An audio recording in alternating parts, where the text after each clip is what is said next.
Innovation is what has only continued to lead the oil and gas industry for over 100 years. We talk to the next innovator on this episode of The Crude Truth. In 1901, at Spindletop Hill near Beaumont, the future of Texas changed dramatically as, like a fountain of fortune, thousands of barrels of oil burst from the earth towards the sky. Soon, Detroit would be cranking out Model Ts by the millions, and America was on the move, thanks to the black gold being produced in Texas. Now, more than a century later, the vehicles are different, but nothing else has truly changed. Sure, there may be many other alternative energy sources like wind and solar and electric. But let's be honest, America depends on oil and entrepreneurs, and if the USA is truly going to be independent, it has to know the crude truth. This episode is brought to you by LFS Chemistry.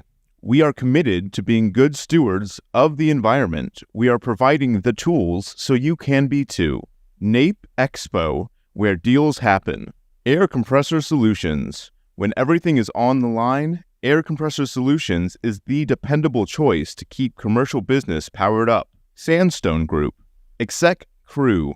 Elevate your network, elevate your knowledge. Texas Star Alliance. Pecos Country Operating. Fueling our future. Well, thank you again for always tuning in for another episode of The Crude Truth. As my tagline just said, innovation has truly continued to allow not only the oil and gas industry to survive, but to truly survive even during the downturns.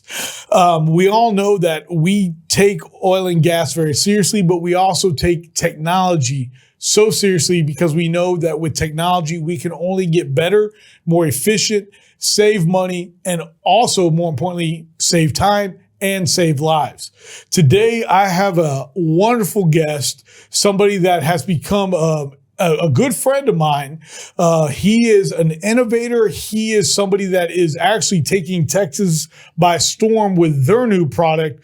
You are with Cool Edge Drill Bits. Cool Edge Bits, yeah. And thank you for having us. I know you were nice enough to be a guest on our podcast, which is just getting started. So we're definitely trying to grow the viewership and just make everyone aware of who we are and what we do, called the Cutting Edge Podcast. And appreciate you for having me. Well, Vasili, I cannot thank you enough for coming in. You know, you all have Cool Edge Bits, and you and your father, we've had a chance to talk. Like I said, I've been on your show, and we have somewhat of a similar, I'm going to use the word background. You work with your dad. So we both work with our families. Yeah.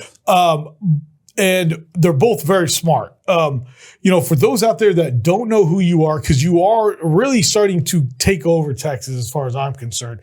But for those out there that don't know who you are, who is Vasili? So, I was originally born in Moscow in Russia. Started my life there, actually growing up in Siberia, in Novosibirsk, which is third largest city in Russia, largest in Siberia. And, I just started my life as loving sports. I did from karate to hockey in the winters to tennis, try to do all year round. And as soon as they seen me hold a tennis racket, they're like, no more karate or hockey for you. So, I got heavily into tennis and training, and, good old 80s Russian style training was like, they were working with us like we're professional athletes at age 6. So by the time we immigrated here to this country in the early 90s, I was a pretty sharp little player already. And I was a high performance junior, let's say, throughout my junior career, ranking at the top of the state, top 10, 20 in the country. And that was my life, just training all day, every day, and then going on the weekends or sometimes during the week to play, city, state, national tournaments. And that's just kind of all I knew was just sport, train.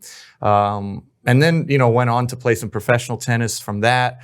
So just growing up as an athlete, that's kind of how I grew up. And then, wife came, kids came, injuries came, and so I started coaching, kind of fell into coaching. I never really thought of myself as a coach. I was like, I'm a player, I'm not a coach.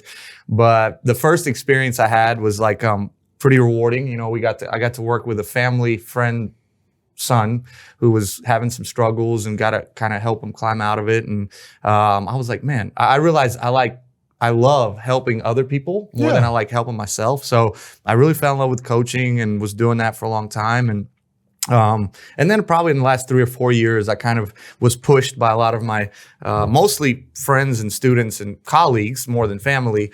Although my wife is always my number one fan and supports everything we do, to really jump out there and kind of take on the entrepreneurial mindset that I kind of always knew was deep inside and heart, to really go out into business and start my own business. And so started with the tennis academy and then moved on to other fields and sectors. And then my dad was like, drill bits. So that's how we started, Cool Edge Bits a couple years back. Okay. So. Well, I love how you just said drill bits. I mean, that's a perfect segue. For those out there, this is, when you just held it up a second ago, drill bits is what makes us go. We always say, turn that drill bit to the right. Mm-hmm. And so the faster we can drill, the more efficient we can drill, and the more accurate that we can drill a well, always helps us out in the end game, because once we've drilled it, we got to then, whether it's a horizontal well or vertical well, there's more that has to be done. But step one is drilling the well. Right. And so you guys over there, the reason why I really wanted to have you come on is to highlight y'all's drill bit. Mm-hmm. We talk a little bit about the history. We did that in our pre-meeting that, the drill bit has been around for over 100 years. Howard Hughes over at Baker Hughes, which used to be Hughes Drill Bits. And I think there was Hughes Christensen. And then yes. And they're the ones that had first done the patent for the modern day drill bit. Mm. And then it's just escalated from there. But I do believe you guys have the next escalate from there drill bit there, and y'all make these. Y'all designed them here. Mm. But before we get into the drill bit, I want to talk about your background as far as engineering goes, and your family's engineering background and how that goes, and why this technology is probably the next top technology out there. Yeah, look, I want to give all the credit to my father. He's definitely the brains in the family. And I think, I'm very quick to learn. But like I said, I spent a lot of my life just, being an athlete. And but I really compare business to sport and the competitive part of it. I think it's a good thing. I always feel a nice little jolt in my heart, whether it's a family member, a colleague, a business partner, or even a competitor that does well. I love to see that.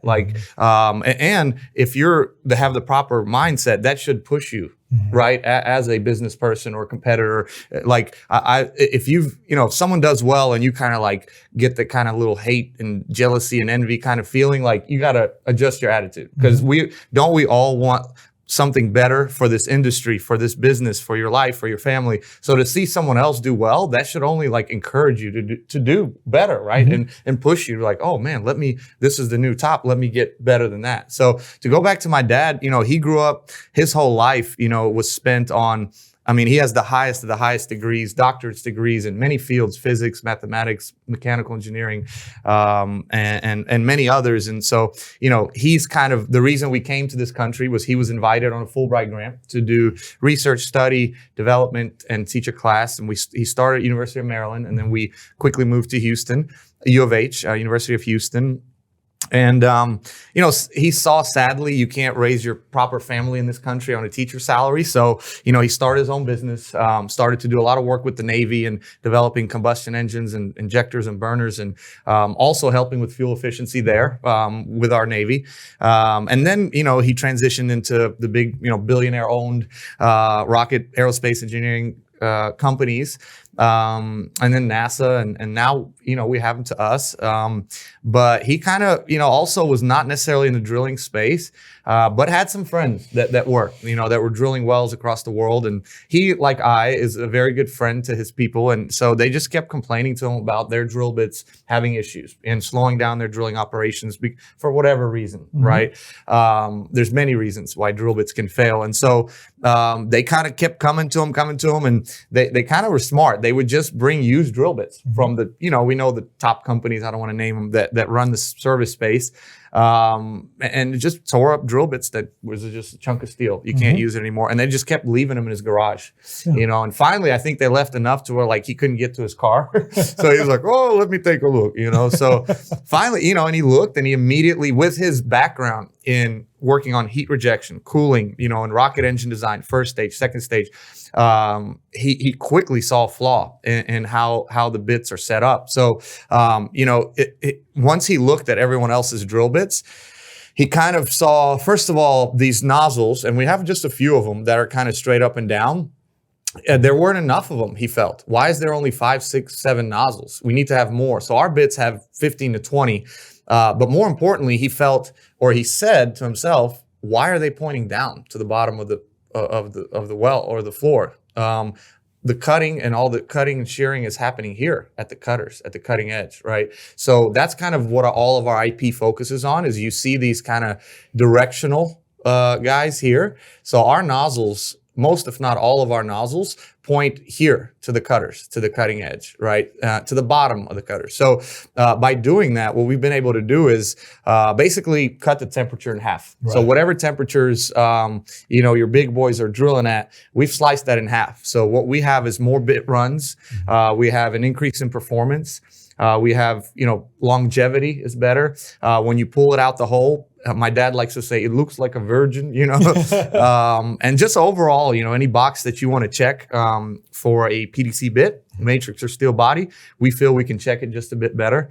And we focus this year especially on efficiency, cost saving. So you know it better than I do that in this oil and gas space, that if you're saving time, you're saving money, right? From every different aspect. And I like how a friend of mine said it, that longtime professional oil and gas, like, hey, this thing is like the racing tires on a sports car. While it might be the, you know, the least cost, the smallest cost, without these tires, you ain't going nowhere, you know? And so I like to compare that to some of the drilling, you know, engineers or, you know, drilling directors that I speak to, superintendents, and they say, hey, listen, man, they're like, this actually in the whole drilling operations, what I pay you per run, price per run to rent a bit is probably my lowest cost. But if something goes wrong in the performance or the quality of this product, it ends up costing me the most amount of money to go and fix it or fish it out or do whatever, right? So I thought that was very interesting. While per run, you know, or the cost just in the drilling operation may be one of the lowest costs, but the problems that it can cause you if something doesn't go right could be the biggest problems of your entire, you know, drilling the well. Yeah. You know, when you talk about the biggest problems, and you guys are seeing here, what was something that stood out immediately to you and your father when y'all saw all these used drill bits? You know, what was something that popped out immediately? Yeah, again, just looking at the damage, you know, the cutters were chipped or broken or completely off. You know, there's erosion in the blades. And again, the nozzle, the hydraulics kind of setup was very different and not focused on. And you know, my dad didn't just wake up one day and say, oh, let's point the cutters where, like, there was a lot of mathematics and physics and formulas and analytical approach and then CFD. And there was so much work. And then on top of that, all of his knowledge throughout his life and career that he spent on, you know, building different machinery to help it be more efficient, fuel efficient, or, you know, or heat resistant to help with cooling with better performance. He said, man, he figured out that about 70% of what's happening downhole, or the wear and tear of the bits and the, let's say, performance slowdowns are because of the heat that's at the cutting surface. So he said, well, great, let's attack that problem since it's 3/4 of the problem. So, you know, he was able to do that. And we feel that we have a superior product, and we don't only feel, but we're now showing it early with runs with, you know, I always say data is king, right? I mean, you can run your mouth all you want, but man, the testimony from a drilling, you know, a supervisor or a drilling engineer or a company man with a little paperwork to go behind it of the run report, it's like, how can you beat that? You know, facts are always friendly. With y'all's drill bit, is it something to where it's going to allow for more runs? So, you know, meaning more drills or faster? Because again, you mentioned that the average drill bit that we use, downhole, it is running at about 1400 degrees. Right. This one goes about 700 degrees, which is half the difference. So does that mean that my well can be drilled quicker, or does that just mean that my actual investment in my drill bit is going to last longer? Well, it depends on how you do it. If you buy it, like if you're purchasing the bit as an asset of yours, then yeah, I mean, it's going to be further down the line, you're going to save a lot of money. But most of especially some of the West Texas boys, but also in Pennsylvania and North Dakota, some of the customers we're dealing with, they don't want the headache of having to deal with the logistics of refurbishing and traveling. And they're like, look, man, you've got a great drill bit. Let me rent it. When I'm done with it, come pick it up, do your thing, bring it back. Yep. So no, I mean, I think across the board for us as a business, yes, it's great that when our drill bit does the full job, let's say a 4-mile lateral, and you pull it, it can go on another run or two. While I talk to other service companies, they're like, man, we like to repair after every run because, and I get it what they're saying, because they'd rather maybe spend like $300 to $500 on refurbishment after every run, rather than going 3 or 4 runs and be like, oh crap, I got to spend $5,000 to refurbish. Yeah. So that makes sense. But for us, our product performs better, and the longevity, because of the heat rejection and cooling of the product, is exponentially better, right? Okay. And so we can go on multiple runs before we have to look at repairing the bit. What about repairing the bit? Okay, so y'all do the same thing to where y'all take them back in, get them refurbished, throw some new diamonds in there, and send them back down. Send them back. Because most drill bits do have some form of a diamond in them, correct? Yeah, I mean, these cutters, right? PEC, polycrystalline diamond compact cutters, right, are made of diamond, synthetic diamond material, and that's some of the strongest material on this planet, right? And so that's what these little guys are made of. And man, do you know how much pressure goes into this one little point that's doing the actual little ice cream scoop kind of cutting and shearing at the cutting edge? There's so much pressure, so much heat. So to keep these diamonds shining, as we like to say, and clean, we feel is the number one job, right? Because that is the very end connection, the tip of what is down there cutting that rock. So shine bright like a diamond. Yeah, man. Rihanna, shout out.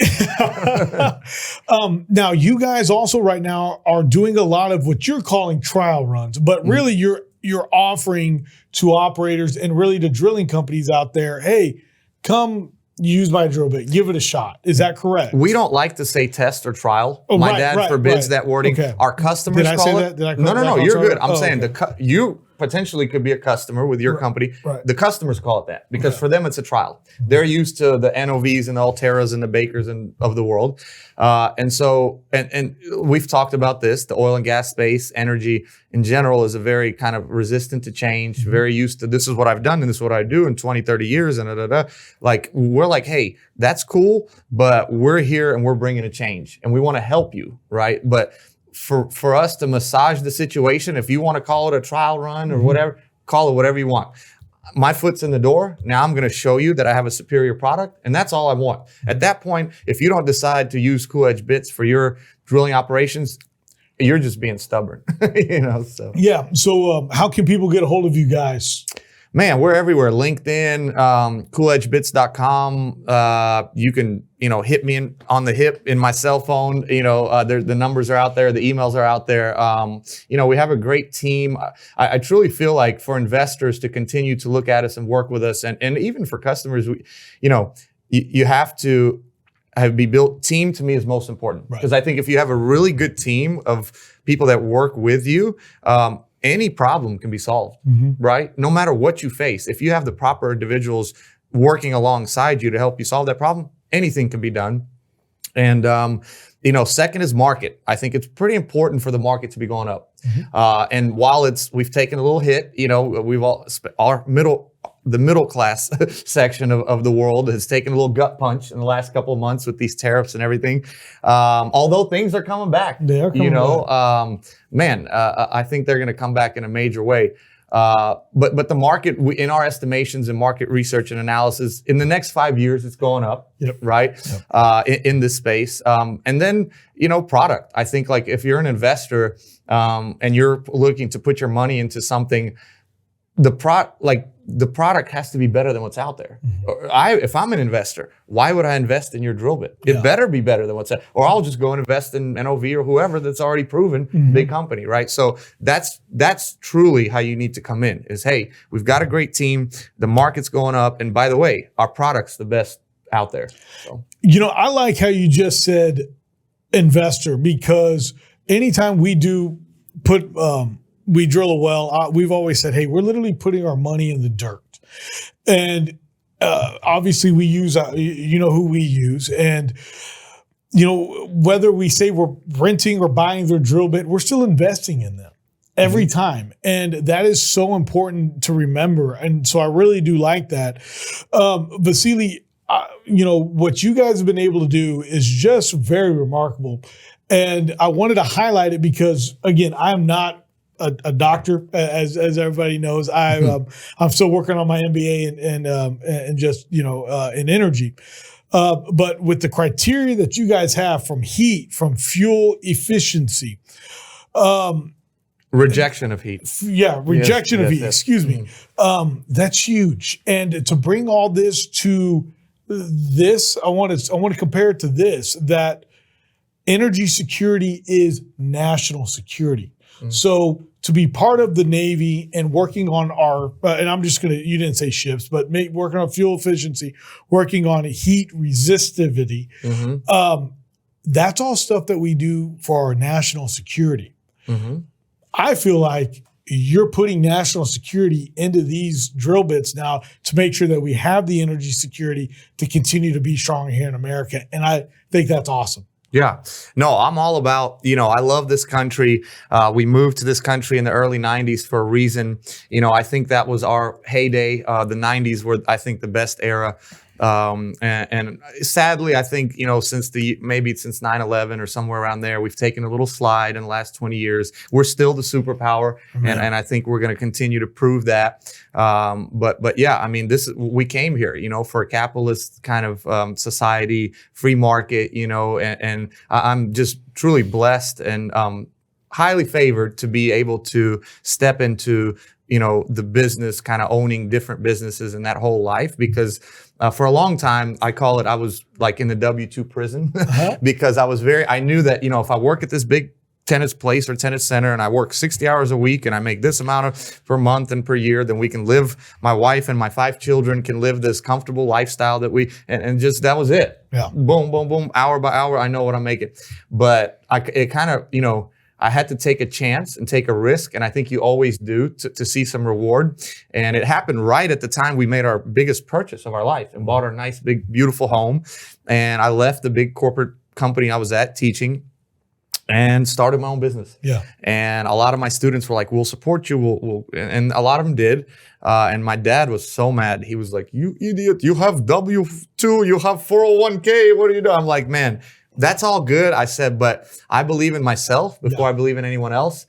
And man, we started to rock and roll and with the tennis academy. And then we have an app company where we create like a boutique app service company. We create apps for your business if you like. And, drill bits came into place. So, we're trying to do a lot. But that's the only way I know how to function. Tennis is such a sport that it is complete adrenaline, it's just complete reaction, reflexes. There's nothing really truly planned. You're just kind of out there reacting to what's happening and moving at the craziest speeds. And so like, that's the only way I feel even normal. Like if I come home and sit down for a little break, or I'll just fall asleep. Right. I've got to have things moving like crazy, So you mentioned that being from Russia, I've had on Congresswoman Sparks, which is from, oh my gosh, I just went blank. She's from Indiana or Illinois. I apologize, Congresswoman Sparks, but she's from Ukraine. Ukrainian lady. Yeah, yes. We listen to her. She's awesome. Yeah, and your wife is from there. Ukraine, yes. Ukraine. What are your thoughts on everything going on? I'm not saying you grew up in Russia, but you were there till how old? I was 9. You were 9, turning 10. So enough you were becoming self-aware at that age. Oh, yeah. Obviously, your father saw the better opportunities here. Right. We're getting closer to an actual ceasefire and hopefully a peace with Ukraine and Russia. And to me, the price of oil is what's telling me we're getting closer. We're creeping back up. We're finally above 60 again.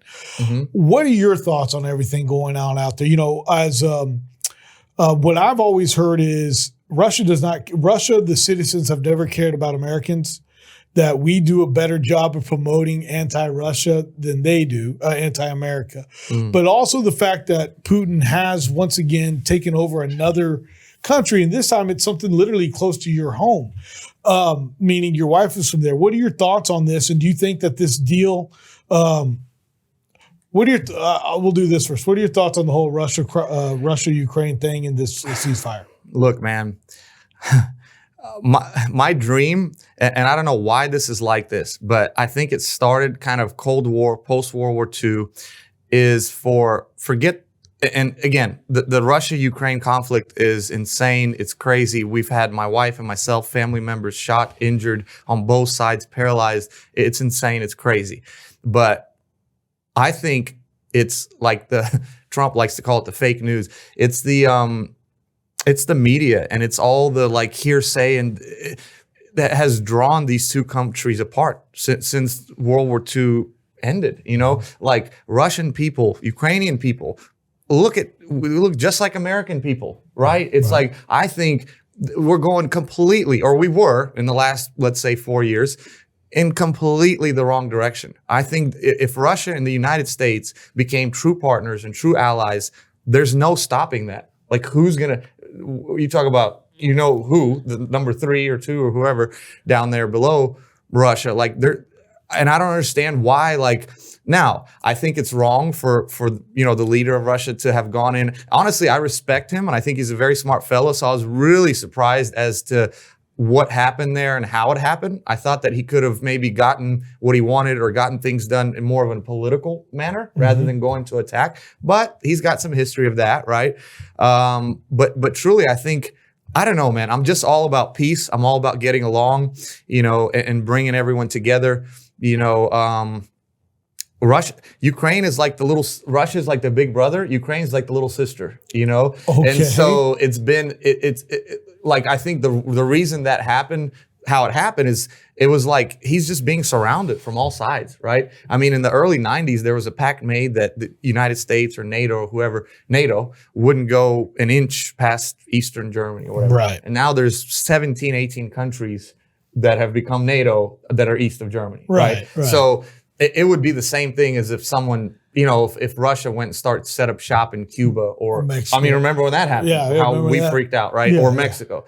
You got to feel it from that side. I hate that it is older men and their kind of theories and their games and their territorial battles that they're not fighting, but they're having younger women and men that are in their 20s fight these battles out that on another day would go sit in a bar and have a beer together and have a good time and laugh and joke and smile. And that I hate. You know, I hate that because the dude that's out there causing this, you go out there and fight. Yeah, you know what I'm saying? It'll never happen. So, you know, they always say that war is a young man go to die for an old man's grudge. Yeah.